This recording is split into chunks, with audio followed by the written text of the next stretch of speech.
स्वागत है आप सभी का हमारी विरासत में। आज हम लोग चर्चा करेंगे यूपी चुनाव के ऊपर। हमारे साथ डॉक्टर उमाशंकर सहनी उपस्थित हैं। ये जन क्रांति मोर्चा के राष्ट्रीय संयोजक हैं और हमारे साथ उपस्थित है बीके रंजन जी, जो कि अंतर्राष्ट्रीय पिछड़ा वर्ग मोर्चा से हैं। बीपीएसएस संगठन से विष्णुदेव कुमार यादव जी हमारे साथ उपस्थित हैं। यूपी चुनाव को लेकर कुछ महत्वपूर्ण बिंदुओं पर हम लोग चर्चा करेंगे। सबसे पहला सवाल डॉक्टर उमाशंकर सहनी जी से है कि चुनाव के समय भाजपा के नेताओं के द्वारा जो धर्म का या हिंदू मुस्लिम का मामला खड़ा किया जाता है और मीडिया के द्वारा इसके पक्ष में जो माहौल बनाया जाता है, ऐसा क्यों किया जाता है? इसके पीछे की क्या वजहें हैं? ये जो चुनाव के समय हिंदू मुस्लिम का जो मसला खड़ा किया जाता है, ये मसला खासकर दिखाई देता है और main stream media TV channel के माध्यम से इसको लार्ज स्केल पर पब्लिसिटी इसलिए किया जाता है ताकि जो वो सालों साल विश्व हिंदू परिषद, बजरंग दल और जो भी जो रेशियल डिस्क्रिमिनेशन करने वाली जो ऑर्गेनाइजेशन है, जो भारत में घुसपैठी लोग हैं, उनके द्वारा जो संगठन चलाया जा रहा है, तो वो हमेशा चाहते हैं कि यहाँ के लोगों में जाति के नाम पर, धर्म के नाम पर बांट के रखे, उनको आपस में लड़ा कर फसाद करते रहे और फिर उसके नाम पर हम राजनीति करते रहे। आज उत्तर प्रदेश में जो दिखाई दे रहा है कि हिंदू और मुस्लिम का जो मामला खड़ा किया जा रहा है, उसका सीधी कारण है कि आरएसएस के एजेंडे में है ये सब चीज़। और आरएसएस हमेशा से जो चाहती है वो करती है। उसके पीछे का वो कारण क्या है कि वो निरंतर इस दिशा में काम करते रहता है। चुनाव के समय वो लार्ज स्केल पर जो उनके टीवी चैनल और मीडिया वाले जो लोग होते हैं, वो भी आरएसएस के प्रचारक ही होते हैं, लेकिन उनको मन लगा टीवी चैनल में काम करने में, तो वो एक विंग संभाल लिए उनका टीवी चैनल। कल के रेट में अच्छा परफॉर्मेंस करते हैं तो मेन स्ट्रीम टीवी चैनल वाले अच्छे पैकेज पर उनको रखते हैं और वो उछल उछल के ऐसा बात करेंगे, लगेगा कि वो टीवी चैनल वाला है ही नहीं, लगेगा कि भाजपा के वो प्रवक्ता बन के काम कर रहे हैं। और ये टोटली पिछड़ी जाति के लोगों को गुमराह करने के लिए किया जा रहा है। इस वक्त उत्तर प्रदेश के चुनाव में भाजपा पूरी तरह से नतमस्तक होते हुए सपा के सामने दिखाई दे रहा है। और जो अखिलेश यादव बड़े लार्ज स्केल पे उनकी जो कमोबेश जो मिशनरी है, उसके दम पर पिछड़े वर्ग के लोगों में एक शक्ति निर्माण करने में वो सफलता हासिल करते हुए दिखाई दे रहे हैं। और मोदी सरकार की जो विफलता है, उन्होंने कभी शिक्षा रोजगार के संदर्भ में कभी कोई बातें नहीं की। जब भी चुनाव आता है तो धर्म की बातें करता है, तो वो पेट तो धर्म से चलेगा नहीं। धर्म से पेट उन्हीं लोगों का चलता है जो पाखंडवाद को बढ़ावा देते हैं या पूजा पाठ को बढ़ावा देते हैं। उसमें पिछड़ी जाति का पेट भी नहीं चलेगा, बल्कि पिछड़ी जाति के लोग पेट काट के उनके लोगों को पेट भरने का काम करते। शिक्षा को तो पूरी तरह से चौपट कर दिया गया। ये पूरे केवल उत्तर प्रदेश में नहीं, पूरे देश भर में एजुकेशन सिस्टम को दम टोटली ख़त्म कर दिया गया। और ये अवसर भी मिला उन्हें कोरोना काल में, इनको उन्होंने अवसर के रूप में लिया। यही मौका है। जो बैकवर्ड दलित के बच्चे हैं, उनके फैमिली में, उनके परिवार में उतना कैपेबल लोग नहीं हैं, जिसके वजह से वो घर में ऑनलाइन या बायजूस ऐप से या उनके कोई ऐप से वो घर में उनके बच्चे पढ़ाई करें। वो उनके पास साधन संसाधन नहीं है, उनको तो खाने का 2 रोटी का व्यवस्था नहीं हो पा रहा है, अच्छे घर नहीं है, जिसके तन पर अच्छे वस्त्र नहीं है, वो ऑनलाइन एजुकेशन का क्या हाल जाने। ये लॉकडाउन में तो उन लोगों ने अवसर के तौर पे पिछड़ी जाति और शेड्यूल कास्ट के शिक्षा को पूरी तरह से चौपट कर दिया। समाप्त हो गया है एजुकेशन सिस्टम। चूँकि इनसे उन लोगों को तकलीफ हो रहा है कि अब पिछड़ी जाति में लोग पढ़ लिख के आ रहे हैं और जनरल से ज़्यादा मार्क्स आ रहे हैं। अभी आपने वो यूपीएससी जो कंप्लीट करके जो आया, वो लड़का क्या नाम था, कुशवाहा, उन्होंने जो टॉप किया, तो प्रैक्टिकल में जो बैठे लोग थे वो तो द्रोणाचार्य लोग बैठे हुए थे। प्रैक्टिकल में तो उनको नंबर, वो अगर रिटेन में नंबर नहीं लेके आते तो टॉप नहीं करते। तो अब कुशवाहा, यादव, पिछड़ी जाति में जो लोग पढ़ लिख के जो आगे आ रहे हैं, उनके लिए एक बड़ी चुनौती है आज के डेट में। आरएसएस और भाजपा के जो मेन स्ट्रीम जो लोग हैं और उनके जो लोग जो संगठन चलाने वाले लोग हैं, खासकर सवर्ण जाति के लोग, उनके लिए चुनौती है। और जिसके वजह से उन लोगों ने कहा कि नहीं, एजुकेशन सिस्टम जब ख़त्म हो जाएगा, जब तक ख़त्म नहीं होगा तब तक हम इन्हें लंबे समय तक गुलाम बना के नहीं रखेंगे। और जहाँ शिक्षा नहीं है वहीं तो धर्म की बातें, उन लोग धार्मिक जागृति ज़्यादा फैलाते हैं।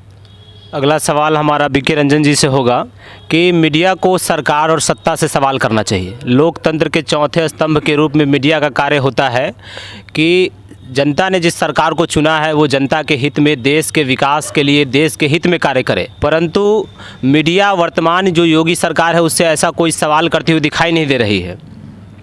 जबकि आप अगर यूपी की स्थिति देखते हैं तो वहाँ हत्या हो, बलात्कार हो, या ओबीसी एससी की हकमारी बड़े पैमाने पर हो, या विभिन्न प्रकार की जो समस्याएं हैं, शिक्षा और स्वास्थ्य की स्थिति हो, कोविड के दौरान बड़ी संख्या में उत्तर प्रदेश में लोग मारे गए हैं, तो इन सारे सवालों पर मीडिया कहीं से भी योगी सरकार से सवाल करती हुई, उसको घेरती हुई नज़र नहीं आ रही है। जबकि इसके विपरीत सत्ता जो विपक्षी दल के नेता है उनसे ही इस तरह से सवाल कर रही है कि वो सत्ता पक्ष में हो, उनको ही घेरने का प्रयास किया जा रहा है। इस पर आप क्या कहना चाहेंगे बीके रंजन जी? बहुत बहुत धन्यवाद। हमारी विरासत की टीम को मैं धन्यवाद देना चाहता हूं कि बहुत ही अहम मुद्दे पर चर्चा का विषय बनाया है। दरअसल उत्तर प्रदेश का जो मामला है, उत्तर प्रदेश में वर्तमान में जो योगी सरकार जो काम कर रही थी वो बिल्कुल भी काम कुछ की नहीं है, और काम नहीं करने के वजह से वहाँ के जो जनता है वो त्रस्त है। तमाम लोग परेशान है, शिक्षा व्यवस्था ध्वस्त हो चुका हुआ है, वहाँ की जो शासन है, प्रशासन है, वो बिल्कुल चरमराई हुई अवस्था में है, एकदम ठोको राज स्थापित किया गया है। तो विपक्ष अपने असली मुद्दे पर ना रहे इसलिए उसको गुमराह करने के लिए तरह तरह के हथकंडे अपनाए जा रहे हैं। उनको असली मुद्दे से बाहर रखने के लिए उनको ही ऐसा माना जा रहा है। मीडिया के तरफ से जो सवाल जवाब जो किए जा रहे हैं, ऐसा लग रहा है कि विपक्ष ही सत्ता में है और जो सत्ता वाले लोग हैं वो विपक्ष में है। रहा बात वहाँ के जो तमाम समस्याएं हैं, ये समस्या जो निर्माण की गई है वो जानबूझ के की गई है, जो हमेशा से होता आया है। दो वर्गों की लड़ाई हमेशा चली है, कमेरा और लुटेरा का। तो कमेरा वर्ग जो है उसके साथ सपा के लोग, उससे जुड़े हुए लोग हैं, और नहीं चाहता है लुटेरा वर्ग कि पुनः सारे कमेरा एक साथ इकट्ठा होकर के अपनी व्यवस्था मजबूत करे। इसलिए मीडिया को मैनेज करके सभी मीडिया को आरएसएस बीजेपी के लोग इकट्ठा अपने केंद्र बिंदु में रख कर के जो विरोधी दल के नेता है उस पर तरह तरह के सवाल, जैसा कि अभी कुछ दिन पहले मैंने देखा आज तक के एंकर अंजना ओम कश्यप, विपक्ष के नेता अखिलेश यादव जी से कुछ सवाल जवाब चल रहा था, जिसमें अखिलेश जी ने कहा कि मैंने कुछ ईमानदार लोगों की लिस्ट बनाई है, ईमानदार पत्रकारों की लिस्ट बनाई है जिसमें आपका भी नाम है।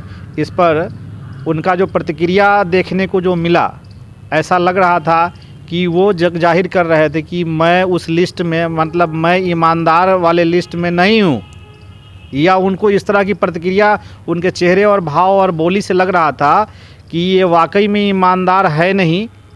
इनको ईमानदारी शब्द इतनी कड़वी लग रही थी जैसे कोई बेईमान कह दिया हो। उत्तर प्रदेश में अब जो मैंने पुनः एक बार तमाम पिछड़ी शोषित लोग इकट्ठा एक साथ, मुस्लिम इकट्ठा जो हो रहे हैं, ये उनके पेट में दर्द हो रहा है, और ये दर्द जायज़ है उनका, क्योंकि जैसे ही ये इकट्ठा हो जाएंगे, आपस में एक साथ इकट्ठा हो जाएंगे तो एक बड़ी ताकत का निर्माण करेंगे, और वो चाहते नहीं हैं क्योंकि उनकी आबादी कम है, और जैसे ही जुड़ेंगे तो ताकत निर्माण होगा, और इस ताकत से उनको खतरा है। और जब तक ताकत से खतरा होगी तो जो वो व्यवस्था चलाना चाहते हैं, वो मनुस्मृति वाले जो राज चलाना चाहते हैं, तमाम लोगों को हक अधिकार से वंचित करके रखना चाहते हैं, स्कूल कॉलेजेस से दूर रखना चाहते हैं, तो वो नहीं संभव हो पाएगा। अगला सवाल हमारा विष्णुदेव यादव जी से होगा। भाजपा के जो लोग हैं वो लोगों का वोट लेने के लिए चुनाव के समय हिंदू मुस्लिम और धर्म का मामला खड़ा करते हैं और सत्ता में आते हैं, और उत्तर प्रदेश में आपने देखा होगा कि जब वो जीत के आए हिंदू राज्य के नाम पर, राम राज्य के नाम पर उन्होंने अपना राज स्थापित किया और वहाँ बड़े पैमाने पर जिनको हिंदू कहते हैं पिछड़े और दलित लोगों के साथ बड़े पैमाने पर जातिगत भेदभाव और अन्याय अत्याचार किए जा रहा है, उनकी बड़े पैमाने पर हकमारी की जा रही है। और जहाँ तक राम मंदिर का सवाल था तो पिछड़े वर्ग के लोग बड़ी संख्या में उसके लिए लड़े मरे, परंतु जब ट्रस्ट बनाने की बात आई, जब राम मंदिर के लिए जब ट्रस्ट बनाया गया तो उसमें एक भी पिछड़े वर्ग के लोगों को शामिल नहीं किया गया। राम मंदिर के नाम पर जो सरकार आई वो बड़े पैमाने पर उसमें पिछड़े और दलितों की हत्या की जा रही है, उनके हक अधिकार लूटे जा रहे हैं, जीवन के विभिन्न क्षेत्र में उनके साथ समस्याएँ हैं। ऐसा क्यों? जब राम मंदिर निर्माण की बात आती है, तोड़ने के समय, मंदिर तोड़ने, मस्जिद तोड़ने के समय, आंदोलन करने के समय, पूरे देश भर से चंदा इकट्ठा करने के समय हम हिंदुत्व कहलाते हैं। हम हिंदुत्व की बात हमें समझाई जाती है, हम हिंदू कहलाते हैं। सभी एक हो जाएं और सब अपने घर घर से ईंटा जमा किया गया था। अपने घर की महिलाएं अपने जेवर गहने, यहाँ तक कि अपने मंगलसूत्र को भी दान में दे दिया था। क्यों? क्योंकि यह मंदिर हमारा बनेगा। क्यों? क्योंकि ये हम हिंदू हैं। क्या मिला?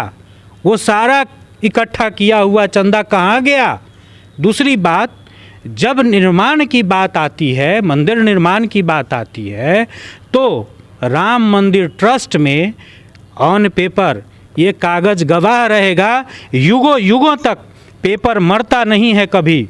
वह कागज़ चिल्ला चिल्ला के चीख चीख कर कहता रहेगा कि आंदोलन में मरने वाले साथियों की भागीदारी क्यों नहीं दी गई। वो सिर्फ और सिर्फ 99% ब्राह्मणों का ही वो कमेटी बन गया। क्यों? क्या यह हिंदुत्व की बात है? क्या यह धर्म की बात है? वोट लेने के समय, गंदी राजनीति करने के समय ये हिंदुत्व की बात पाठ पढ़ाते हैं। और यही नहीं, कांग्रेस हो, संघ हो या भाजपा हो, सभी की पैदाइश एक ही है और सभी के नेतृत्वकर्ता सिर्फ और सिर्फ ब्राह्मण मनुवादी गैंग है, जो ठग लुटेरे हैं, जो धर्म के नाम पर, जाति के नाम पर सभी समाज के सभी वर्गों को, जो खास करके बहुजन समाज के दबे कुचले वंचित हैं, शिक्षा में अभी अभाव है उनका, ऐसे लोगों को मूर्ख बना करके और उनको ये ठगने का काम करते हैं।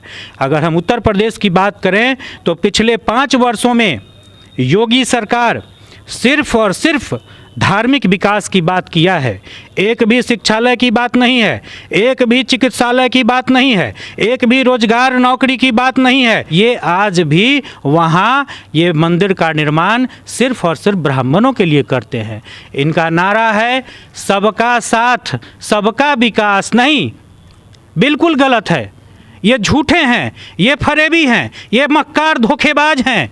सबका साथ, सिर्फ ब्राह्मणों का विकास। अगर इनको सबका विकास करना होता, ये शिक्षालय की बात करते, विद्यालयों को दुरुस्त करते, शिक्षालयों को मजबूत और दुरुस्त करते, सुचारू संचालन करते। किंतु आज क्या है, हमारे बीच हमारे साथी डॉक्टर रमाशंकर जी ने कहा है, उमाशंकर जी ने कहा है कि शिक्षालयों को बर्बाद कर दिया गया है। ये मोदी के राज में, ये योगी के राज में उत्तर प्रदेश ही नहीं, पूरे भारत भर के शिक्षालयों की स्थिति दयनीय है, बंद कर दी गई है। महामारी के नाम पर बाकी सारा काम हो रहा है, रैलियां लाखों लाख की संख्या में हो रही है, वहाँ महामारी नहीं है, लेकिन शिक्षालय में हमारे बच्चे पढ़ते हैं, इसलिए वहाँ महामारी के नाम पर उस बच्चों के भविष्य के साथ खिलवाड़ किया गया है। हमारे बहुजन समाज के जब कोई भी नेता जब आगे बढ़ते हैं, जब अपने समाज के हक अधिकार की बात करते हैं, तब उन्हें जातिवादी कहा जाता है।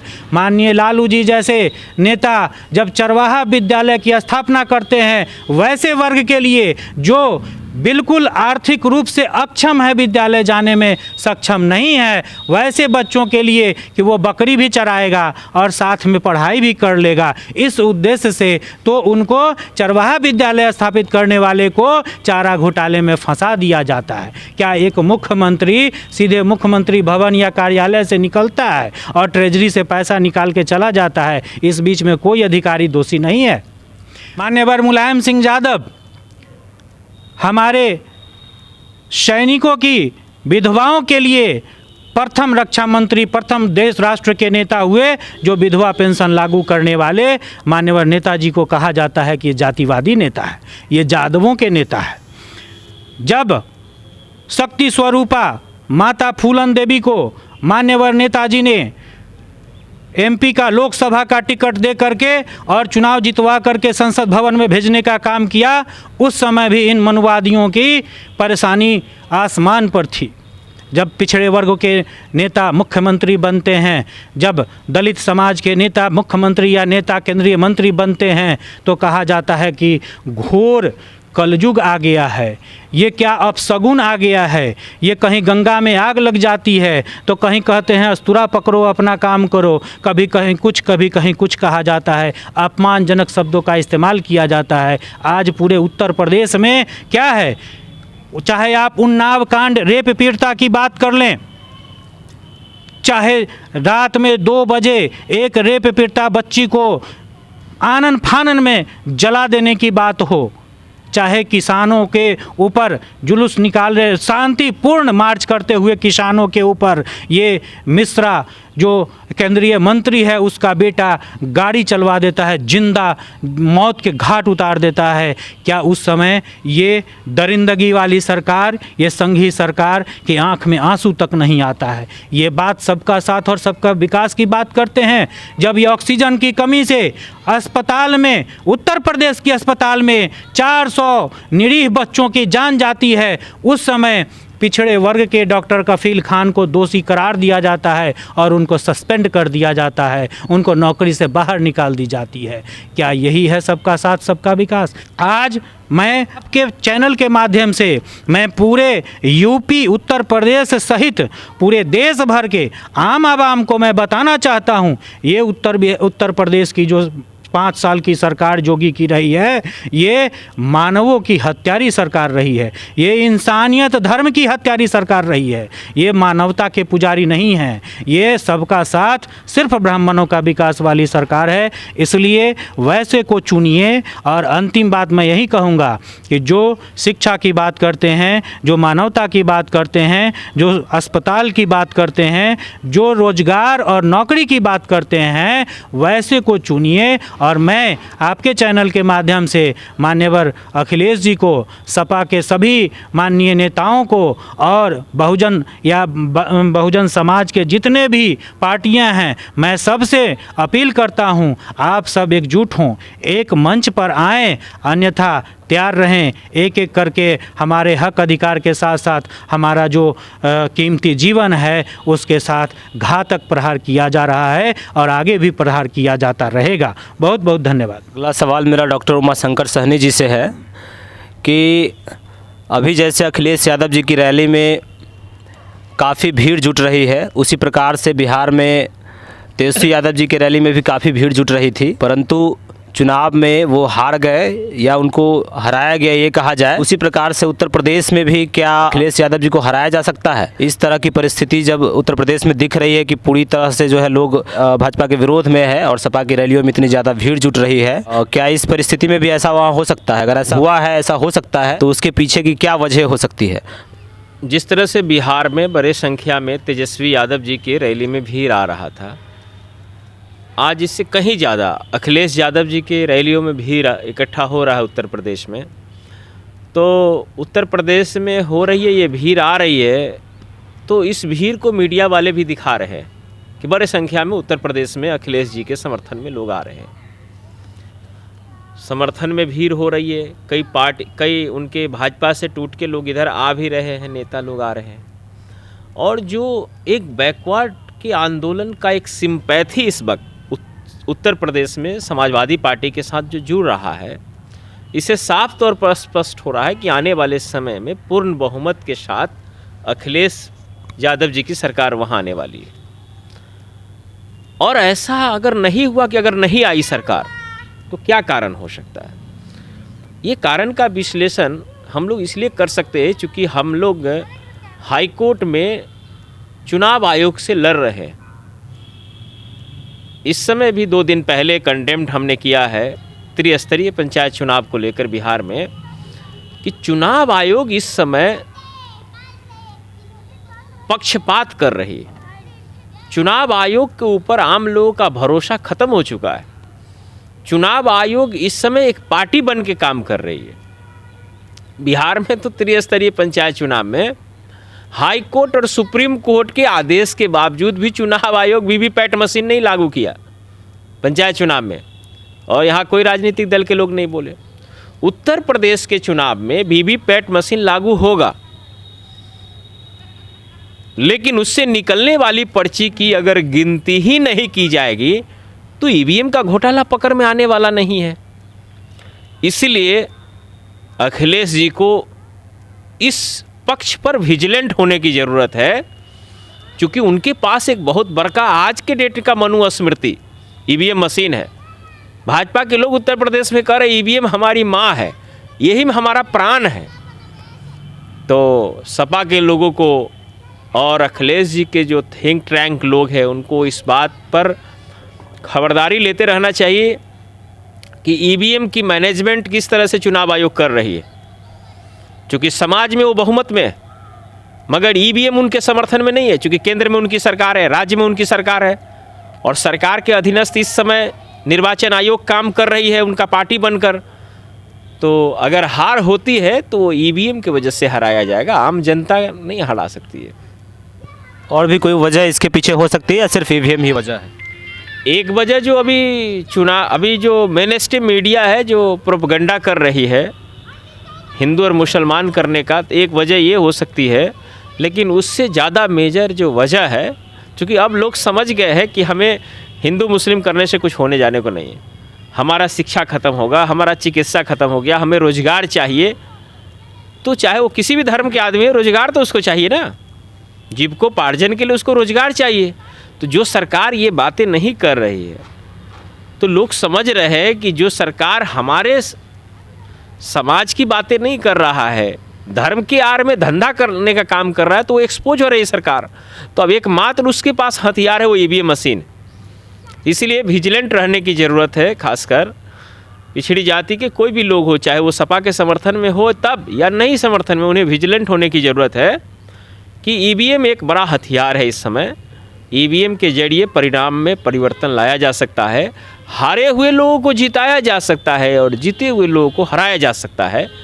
ईवीएम एक बहुत बड़ा हथियार है। सवाल बीके रंजन जी से है कि अभी बहुत सारे भाजपा के जो नेता और मंत्री रह चुके लोग हैं वो सपा में जा रहे हैं, तो इस पर जो देश भर में और ख़ास करके मीडिया के द्वारा जो हाय तौबा मचाया जा रहा है, वही अगर सरकार सपा की या अन्य पार्टी की होती और लोग वहाँ से भाजपा में जा रहे होते तो इनके द्वारा ये बताया जाता, भाजपा में एक चाणक्य खोज लिया जाता कि ये चाणक्य है और इनकी सोशल इंजीनियरिंग ऐसी है कि इस वजह से उधर से नेता इधर आ रहे हैं। तो इस पर आप क्या कहना चाहेंगे? दरअसल बीजेपी के अंदर में जो हो रहा है आज के डेट में, पूरे देश के लोग समझ चुके हुए हैं। पहले लोगों को लगता था कि अगर भाजपा की सरकार आ जाती है तो हमारी तमाम समस्याएं ख़त्म हो जाएगी। लोगों ने वोट दिया, लोगों ने वोट दे दिया, भारतीय जनता पार्टी सरकार में आई।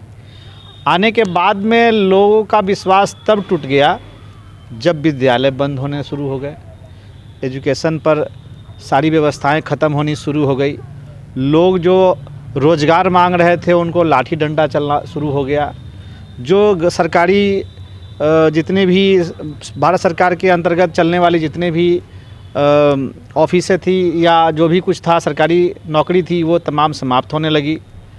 तो बेवकूफ़ से जो बेवकूफ़ था ना उसको भी समझ में आने लगी कि ये जो सरकार जो कह रही थी और हम जो आशा लगाए हुए थे ये गलत था। तो जब पब्लिक का मूवमेंट जब खसकना शुरू हो गया, जनाधार खसकना शुरू हुआ, तो इन्होंने सर्वे कराया और इस सर्वे से ये पता चला कि हमारे फेवर में जनता नहीं है। और जब जनता ही मालिक है, वोटर वोट ही नहीं देगा तो ये सरकार कैसे बना सकते हैं। और रहा ईवीएम मैनेज करने की बात, तो वो कितना ईवीएम मैनेज करेंगे। मेरा सवाल आपसे था जो मंत्री इधर से उधर जा रहे हैं। हाँ, तो मैं उसी मुद्दे पे आ रहा हूँ कि जब इनके बीजेपी में रहने वाले जो तमाम नेता थे उनको ये बात समझ में आने लगी कि हम जिनके मुद्दों को लेकर के आज विधायक हैं, मंत्री हैं, वो हमें भी इग्नोर कर सकती है भविष्य में, क्योंकि हम बीजेपी वालों के साथ हैं और उनके लिए कुछ कर नहीं पाए, विकास का कोई कार्य नहीं किया, इसलिए अगली बार उनको जूता पड़ने वाला है। इसलिए उनको समझ में आ गया कि अब हमें जनता के वास्तविक मुद्दों को लेकर के जो पार्टी चल रही है, उन पार्टी के पास जा कर के हम अपनी आवाज़ स्वच्छंद तरीके से रख सकते हैं और जनता के लिए, लोगों के लिए जिन्होंने वोट दिया था, उनके प्रति हम अपनी जवाबदेही पूरी कर सकते हैं। अब रही बात है बीजेपी के अंदर से अचानक इस तरह का जो बाढ़ सी आ गई है, हो सकती है, ऐसा मैं गारंटी नहीं कह सकता हूँ, लेकिन थोड़ी बहुत चाल भी हो सकती है। उसमें कुछ ऐसे लोग भी आ सकते हैं जो उनके तिक्रम का हिस्सा हो सकता है। तो इससे भी अखिलेश यादव जी को सावधान रहने की ज़रूरत है। बड़ी सोच समझ करके उनको अपने पार्टी में लोगों को शामिल करना चाहिए इस ऐसे वक्त में, क्योंकि बाढ़ सी आ गई है। तो इस बाढ़ में कौन सी दुश्मन प्रवेश कर जाएगा और कौन सी शतरंज बिसात कर देगा, ये थोड़ी सी समझ का विषय है, इनको करना चाहिए। तो अभी आप लोग देख रहे थे उत्तर प्रदेश चुनाव को लेकर समाज के लिए कार्य करने वाले नेतृत्वकर्ता बुद्धिजीवियों का इंटरव्यू हमारी विरासत के द्वारा किया गया। महत्वपूर्ण बात यह है कि देश में जब जब चुनाव आता है तब खास करके सत्ताधारी पार्टी और मीडिया के द्वारा माहौल को हिंदू मुस्लिम और धार्मिक रंग दिया जाने लगता है। इसके पीछे की यही वजह होती है कि उन्होंने देश के हित में या जनता के विकास के लिए जो कार्य किए जाने चाहिए उन्होंने किए नहीं, और वो चाहते हैं कि हिंदू मुस्लिम करके हम उनका वोट ले ले। और भी विभिन्न प्रकार की बातें तमाम जो हमारे गेस्ट थे उनके द्वारा की गई। उम्मीद है कि इस सबसे आप लोगों को बहुत सारी बातें समझ में आई होंगी। वीडियो को लाइक करें, शेयर करें और चैनल को सब्सक्राइब अवश्य कर ले।